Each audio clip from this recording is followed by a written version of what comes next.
तायब्बू कितने उदास लग रहे थे ना हमारे यहाँ से जाने की वजह से। जाहिर है बेटा, उदास तो होंगे। औलाद की तरह रखा है उन्होंने तुम लोगों को, और फिर शुरू से अपने घर में देखने की आदत रही है उन्हें, तो जाहिर है दुख तो होगा ना हमारे जाने का।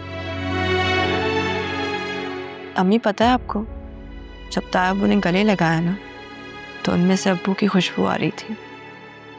जाहिर सी बात है, अब्बू का खून है भाई, वो क्यों नहीं आएगी। अम्मी वो याद है अब्बू की डेथ पर अब्बू कितने उदास हो गए थे, बीमार पड़ गए थे वो, और सदमा लगा था उन्हें इस बात का। याद है मुझे,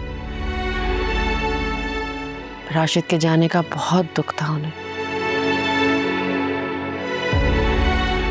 और क्यों ना होता, राशिद को बेटों की तरह रखा था उन्होंने। हामिद भाई ना हमेशा खानदान जोड़कर रखना चाहते थे।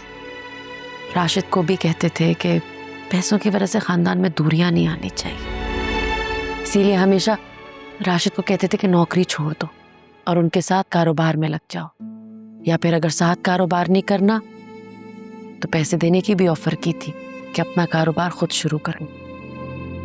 तो फिर अब्बू ने साथ कारोबार क्यों नहीं किया?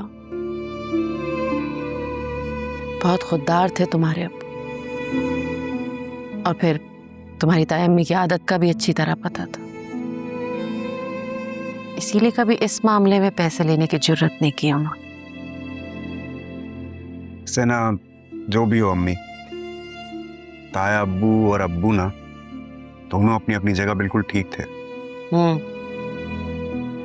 ठीक तो थे। राफे बेटा, जानती हूँ तुम्हें तकलीफ होगी, लेकिन मैं चाहती हूँ कि वक्तन फवक्तन तुम यहाँ चक्कर लगाते रहो, हामिद भाई से मिलते रहो। उन्हें कहीं ऐसा ना लगे ना कि हमने घर छोड़ दिया है तो हम उन्हें भूल गए। नहीं अम्मी, आप बेफिक्र रहें, मैं यहाँ आता जाता रहूँगा, ताया अब्बू से मिलता रहूँगा। अच्छा चलो भाई, अब सारे अपने सामान पैक करो, सुबह निकलना है। बस आज की रात ही मैं और सुफियान एक ही घर में हैं। कल से मैं दूर चली जाऊंगी, लेकिन वो आए क्यों नहीं?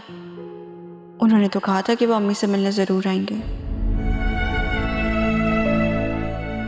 साइशा कहाँ खोई हुई हो? जाओ बेटा अपने रूम में देख लो, अगर कोई सामान रह गया हो ना तो पैक कर लो, बार बार आना मुश्किल है। जी अम्मी। अम्मी वो ये तो मैं बताना ही भूल गया आपको, वो सुफियान की कॉल आई थी, वो कह रहा था कि वो आपसे मिलने के लिए आएगा भी। सुफियान भी ना हामिद भाई की तरह है बिल्कुल, वही आदतें, वही रिश्तों का पास रखना, बहुत कदर करता है वो रिश्तों की, इज्जत देता है। बिल्कुल सही कह रही हैं अम्मी आप। सुफियान से मिलकर ना मुझे भी खुशी होती है, बस अफसोस इस बात का है कि मेरी उससे ज्यादा मुलाकात नहीं रही।